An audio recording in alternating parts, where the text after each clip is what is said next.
Fifth problem ఏమి ఇచ్చాడు? Fourth one అయిపోయింది, fifth one. If in AP A7 minus A5 is equal to 32, then common difference. అంటే ఇక్కడ ఒక సెంటెన్స్ ఇచ్చేశాడు, దాని నుంచి కామన్ డిఫరెన్స్ కనుక్కోవాలి. ఓకే, ఆన్సర్ చూడండి ఎలా రాస్తాం. వాడు ఇచ్చింది ఫస్ట్ రాసుకుంటాం. A7 minus A5 is equal to 32. నార్మల్గా మనకి ఏఎన్ ఫార్ములా తెలుసు. A N is equal to A plus N minus 1 into D. So దాని ప్రకారం ఇది ఏమవుతుంది? ఫస్ట్ వన్ అంటే ఏ ప్లస్ చూడండి ఎన్ మైనస్ 1. సో 7 మైనస్ 1 చేస్తే ఎంత? 6. 6d. ఇక్కడ మైనస్ ఉంది కాబట్టి మైనస్ పెట్టుకొని బ్రాకెట్ పెట్టుకొని దీనికి రాద్దాం. A5 అంటే ఏ ప్లస్ 5 మైనస్ 1 చూడండి ఎన్ మైనస్ 1 లాగా 5 మైనస్ 1 ఎంత?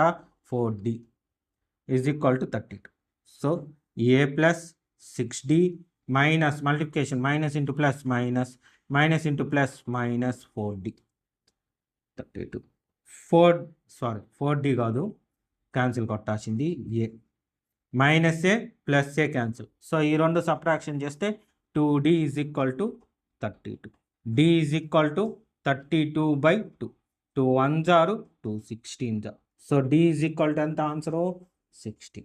చూడండి ఎక్కువగా కామన్ డిఫరెన్స్ అడుగుతాడు, కానీ ఎన్ని డిఫరెంట్ వేస్లో అడిగి ఉంటాడు. ఇవంతా బాగా ప్రాక్టీస్ చేసుకుంటే సరిపోద్ది. ఓకేనా? సరే, ఇది కూడా నీట్గా నోట్ చేసుకోండి.